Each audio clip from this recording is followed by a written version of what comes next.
Muito bem, gente. Bom dia, faz tempo que nós não utilizamos esse canal, mas a ideia agora é retornarmos às nossas conversas. Depois eu coloco lá no YouTube, coloco no Facebook, pouco a pouco, e a gente pode ir retomando. Dei uma parada, tive a ilusão de que ia conseguir transmitir sempre todos os conteúdos que eu estou estudando, mas é muita coisa para assimilar e aí para transmitir, então... E aí esse assunto que nós vamos conversar hoje, que é o síndrome da superioridade ilusória, vem a calhar. Tá? Eu estudei esse assunto rapidamente no mestrado, na cadeira do Paulo Guelzer, que é o CEO do Coca-Cola Institute, e recentemente uma amigona minha, que é a Regiane Torigo, compartilhou esse artigo, e eu vou aproveitar para a gente conversar um pouco. Não sei se vocês já ouviram falar sobre síndrome da superioridade ilusória. O Dr. Daniel Uzi, que é diretor da Cognita Educação Digital e Tecnologia Social, publicou no LinkedIn um artigo, depois vocês podem procurar lá. Então, o que é a síndrome da superioridade ilusória, ou a gente chama também de efeito Dunning-Kruger? Desde os tempos remotos, muito tempo atrás, Sócrates, Darwin, Russell, Santo Agostinho, Thomas Jefferson, bom, e aí uma infinidade de pessoas estudavam e alertavam a humanidade sobre a ignorância e as suas características. Tá? Quando eu fiz a aula, o efeito Dunning-Kruger, Noves Fora, explica a burrice, tá? E não é a burrice, o estado de ser de burrice. Assim, todos nós temos o nosso dia Dunning-Kruger. Tá? Isso não é privilégio de ninguém. Algumas pessoas são assim na sua vida, mas todos nós, que não somos assim muito ignorantes, temos o nosso dia de ignorância. Não tem como fugir.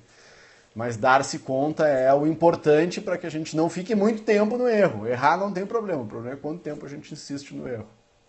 Então, eu separei algumas frases aqui para que fique mais claro do que eu estou falando. Tá? Então, só sei que nada sei.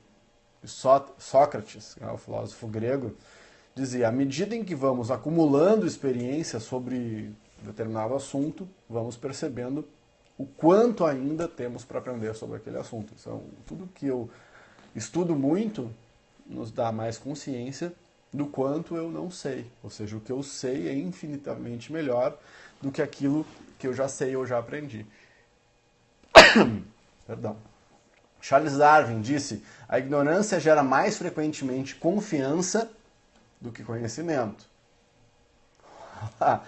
A confiança geralmente gera mais ignorância do que conhecimento. Isso é, quando menos sabemos de um determinado assunto, maior a tendência para pensarmos que sabemos tudo. Fica o alerta aí. No século XX, o filósofo inglês Bertrand Russell escreveu: o problema com o mundo é que os estúpidos são excessivamente confiantes e os inteligentes são cheios de dúvida. Bom, é só olhar para o que está acontecendo no mundo hoje que isso aí está óbvio, né? Não precisa explicar mais. Outra, é um pouco o reverso da medalha do que Santo Agostinho, com o reconhecimento da própria ignorância, é a primeira prova de inteligência. Ou seja, para tu ter consciência da tua própria burrice, tu tem que ter um pouquinho de inteligência, senão tu nem te dá conta que tu é ignorante. Então, tem que haver alguma conexão aí na nossa massa cinzenta. Thomas Jefferson: he who knows most knows best how little he knows. Então, aquele que sabe mais, aquele que é sábio, sabe o quão pouco ele sabe. E ainda, para fechar nossas frases, eu adoro frases, o René Descartes disse o seguinte: daria tudo o que sei pela metade daquilo que eu não sei. Olha a consciência dele de que aquilo que ele não sabia era muito maior do que ele sabe. Então, qual é a história do Dunning-Kruger? Dunning-Kruger são dois psicólogos da Universidade de Cornell que estudaram esse fenômeno e realizaram experiências até enunciar a sua hipótese conhecida como efeito Dunning-Kruger. Então, para eles, esse fenômeno é um distúrbio cognitivo pelo qual os indivíduos que possuem pouco conhecimento sobre um assunto acreditam saber mais do que os outros, mas bem mais preparados. Então, normalmente as pessoas que sabem muito pouco sobre o assunto se têm alta conta. Acham que sabem muito. Isso é um perigo para a humanidade, porque os idiotas vão tomando conta, porque eles não têm nada a perder. O Napoleão era um dos soldados de Napoleão que ele mandava matar, que é o idiota com iniciativa. Então o cara tem atitudes idiotas, mas tem iniciativas super boas, então ele vai espalhando aquele rastro de coisas horríveis com boas intenções, e aí fica ainda nos constrange de corrigir a criatura, porque é o queridão que te... Sabe aquele amigo que é o queridão que está sempre te ferrando? Cuidado. Então, porém, a própria incompetência restringe da habilidade de reconhecer os próprios erros. Essas pessoas, ou que são assim, ou que nós que vivemos um momento assim, nós sofremos momentaneamente, espero, de superioridade ilusória, que foi o que eu vivi no início do mestrado, achando que eu ia conseguir fazer tudo que eu queria. Tá? Eu tive que reorganizar a minha vida inteira, porque tomei um choque de realidade. Então, numa sociedade onde se valoriza forma mais do que conteúdo, e eu acredito que essas duas coisas têm que andar muito juntas, não adianta, conteúdo é pressuposto, mas sem a forma ele não chega nas pessoas. Então, o conteúdo, a nossa sociedade hoje claramente valoriza mais a forma do que o conteúdo. Tá? É só olhar para a sua volta que você vai ver isso. A gente pode terminar contratando ou seguindo conselhos de supostos especialistas que são incompetentes. Que aparenta saber muito, que se vende muito bem, e isso é um risco para os nossos negócios, para a nossa família, para as nossas relações, porque nós podemos acabar tomando decisões em cima de premissas falsas, de um suposto especialista. Isso vai gerar resultados catastróficos. É isso mesmo. Se você estiver vivendo um momento Dunning-Kruger na sua vida, de superioridade ilusória, e tomar decisões em cima de premissas falsas, é o construir castelo em cima da areia. Tá? Os portadores dessa síndrome, claro, síndrome é quando está num momento...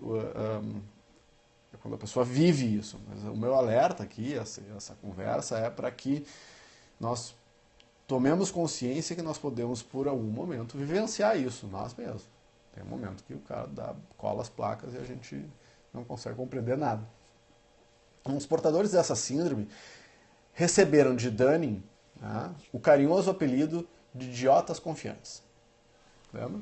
Parafraseando lá o Napoleão, que é o idiota com iniciativa. Então, o idiota confiante, os incompetentes são frequentemente abençoados com uma confiança inadequada. Imagina, vá fazendo as conexões, lembrando das pessoas aí que você conhece. Uma confiança inadequada, afiançada por alguma coisa que para eles parece conhecimento. Então, eles se tomam em alta conta, eles acham que aquilo é verdade, e na mais das vezes ainda tem boa fé, porque ainda é muito pior, porque o sem vergonha, ele faz de sem vergonha. O idiota faz de ingênuo. E se ele não sabe que ele é o idiota confiante, ele faz com a certeza de que está certo. Aí o impacto negativo do ingênuo, por exemplo, que espalha uma fofoca achando que é verdade, esse impacto é muito maior, porque aí fica mais difícil de detectar. Então esse tipo de pessoa, eles falham, tem algumas falhas que eles cometem. Eles falham em reconhecer a própria falta de habilidade e as suas limitações. Eles falham em reconhecer as habilidades genuínas em outras pessoas. E aí passam a ser pessoas que não escutam. Eles falham em reconhecer a extensão não só a incompetência, mas a extensão da incompetência. E ainda falham em reconhecer e admitir a sua própria falta de habilidade depois que forem treinados para aquela habilidade. Eles acharam que já sabiam. Então, os verdadeiros especialistas raramente se referem a eles mesmos como tal. A pessoa que sabe muito, que realmente sabe, dificilmente vai ficar dizendo, porque eu sei, porque eu sou o cara, porque eu isso, porque eu aquilo. Quem sabe, sabe. Não precisa ficar propagandeando que sabe. Mas aí a gente acaba entrando uma outra coisa que é a inferioridade ilusória. Muitas vezes a pessoa que sabe muito, ela acaba não propagandeando. Por quê? Porque não precisa. E aí perde o tal do lugar para a pessoa que sabe mesmo. Então a gente tem que chegar numa justa medida. O conteúdo é fundamental, mas como é que eu levo isso para as pessoas? Tá? Então o verdadeiro especialista geralmente não se refere como tal e são substancialmente mais modestos do que aqueles que assim se intitulam. Isso eu acho adequado, mas muitas vezes traz problemas para quem sabe muito. Os verdadeiros especialistas sabem que ainda tem um longo caminho pela frente, um longo caminho a percorrer até serem realmente muito conhecedores de um assunto. Se é que algum dia se considerarão especialistas. Sabem que haverá sempre quem seja melhor do que eles próprios e pior do que todos nós em todas as atividades. E por isso devemos evitar os rótulos. Então, sempre há alguém que sabe mais do que a gente em alguma área. Então, se a gente se acha o máximo, a gente do máximo não tem para onde ir, né? Já é o máximo, vai para onde? Vai para lugar nenhum. Não vou dizer para onde é que vai, tá? Vou deixar assim. Então, todos nós reconhecemos ou vivenciamos uma situação semelhante. Afinal, quem nunca se deparou com alguém totalmente ignorante em alguma área de conhecimento, que nunca leu nada sobre o assunto, a agir como um sábio e tentar refutar ou debater as ideias bem estabelecidas, conhecidas e elaboradas por estudiosos, talentosos ou especialistas. Quem nunca fez isso também, eventualmente? Tá? Quem nunca? Tá? Me incluo nessa. Tenho buscado fugir. Eu sinto que sempre tem um fantasma aqui, ó. Ele está mais ou menos aqui, ó. É o Dunning-Kruger. Eu estou sempre com medo que eu estou sendo incorporado por superioridade ilusória. Então eu estou trabalhando para isso. Tá? Isso em educação é um clássico. Tá? Então muitos profissionais reconhecidos são péssimos professores. Ótimos profissionais, péssimos professores. O que acontece é que o fato de você conhecer os conteúdos da sua área de estudo não faz deles especialistas em educação. Ou muito menos bons professores. Quem nunca teve um professor que era sabia muito e não sabia ensinar? Tá? Isso é muito comum. Tá? Então nós vivemos na sociedade do conhecimento e no império da complexidade, onde tudo de qualquer cenário de atuação é muito mais do que a somatória das partes. E o conhecimento é considerado algo transitório. Por esse motivo, a sociedade tem como característica fundamental a reflexão, que é considerada como uma porta aberta à mudança e ao reconhecimento de que ontem dávamos por sabido, o que ontem nós dávamos por sabido, hoje pode ser considerado um erro completo. E a humanidade vai evoluindo dessa forma. Tá? Ou o que é de bom e certo num contexto pode ser completo desastre em outro.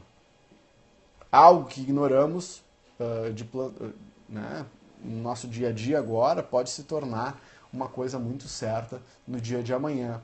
O alvo do consumidor, o alvo do cliente, o alvo do nosso aluno, o desejo do nosso aluno é um alvo em constante movimento. A gente tem que estar atento e surfando, buscando encontrar a melhor forma de se conectar com as pessoas. Então, uma sociedade onde o diálogo, a capacidade de escutar e de duvidar são os métodos por excelência para crescer e aprender. Quanto mais nos abrimos a escutar as pessoas e a refletir como se pedíssemos emprestado a mente do outro, cheia de conhecimento e experiências, isso pode nos enriquecer, nos colocar num lugar de mais humildade, que muitas vezes uma pessoa que aparentemente sabe menos que a gente tem alguma coisa para nos ensinar. Não existe ninguém que não sirva para nada, gente. Nem que seja para um mau exemplo. Tá? O bom aluno aprende até com o mau professor. O mau aluno não aprende com ninguém. Tá? Então, seja um bom aluno. Lamentavelmente, nessa nossa sociedade, nós nos deixamos guiar pela aparência. E as aparências enganam. Nós estamos quase fechando aqui, até porque eu tenho que dar aula daqui a pouquinho. Não, tanta é a quantidade de conhecimento que circula na sociedade atual que, ao invés de reconhecer as nossas limitações e nos associarmos com outras pessoas que sabem o que nós não sabemos para completar a nossa ignorância, o nosso conhecimento, terminamos perdendo a capacidade de reconhecer no outro aquilo que ele sabe. Então, muitas vezes, aquela ideia genial, ela vai ser completa por um fragmento de uma ideia de outra pessoa. E se eu não estiver aberto a ouvir as pessoas, muitas coisas extraordinárias vão deixar de acontecer. Lamentavelmente, possuir um título, seja de uma universidade nacional ou estrangeira, não configura nenhuma garantia de conhecimento. Tá? E o que é pior, encontramos muita gente ocupando cargos de altíssimo nível que não entendem do que falam e ficam possuídos com gente que pensa diferente, os ignorando e até combatendo. Tá? A ignorância só gera sofrimento. Gente. Então existem hoje muitos profissionais de palco, tá, que são muito bons para apresentações, emocionam, cativam o público, se conectam, mas que em muitos casos não teriam conteúdo para agregar além de frases de efeito e ideias vazias.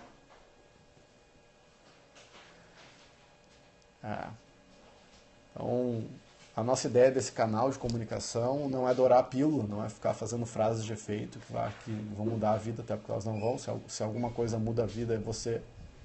Isso é uma frase de efeito, né? Mas é a verdade. Ninguém pode mudar. Coragem, determinação e disciplina diária que vai fazer você se tornar uma pessoa extraordinária. Então, uma coisa certa é que somos todos aprendizes e mestres. Todos aprendemos e ensinamos. Ao mesmo tempo, quando nós nos deparamos com profissionais cheios de si, que apresentam como gênios, é um bom momento para você duvidar. Tá? A gente se apresenta como sendo o melhor do mundo, começa a duvidar, já que ninguém sabe tudo. Uma das qualidades mais importantes do profissional de hoje é aprender a aprender. E isso só se consegue com humildade e aprendendo a escutar. E aí eu fecho com uma frase que eu ouvi numa entrevista do atual CEO da Procter & Gamble. Agora me fugiu o nome, mas depois eu posso ir atrás. Ele é engenheiro, foi formado da Duke University e hoje ele é o CEO de um conglomerado de empresas que fatura 100 bilhões de dólares ao ano. Tá? Ele, quando está trabalhando com a equipe dele, com as pessoas, ou entrevistando alguém, ele faz a seguinte pergunta: você está realmente me escutando ou só está esperando para falar? Pensa aí. Não vou elaborar isso, em outro momento a gente fala um pouquinho mais. Você realmente está escutando o que eu estou dizendo? Você realmente escuta as pessoas ou está esperando que ela dê uma respirada para você se atravessar com uma opinião, mesmo que não tenha muito conhecimento? Você realmente está escutando as pessoas? Escutando os feedbacks? Escutando o que está acontecendo à volta? Hashtag fica a dica. Escute, aprenda. Bom, por hoje é isso. E aí falamos em seguida. Muito obrigado. Tchau.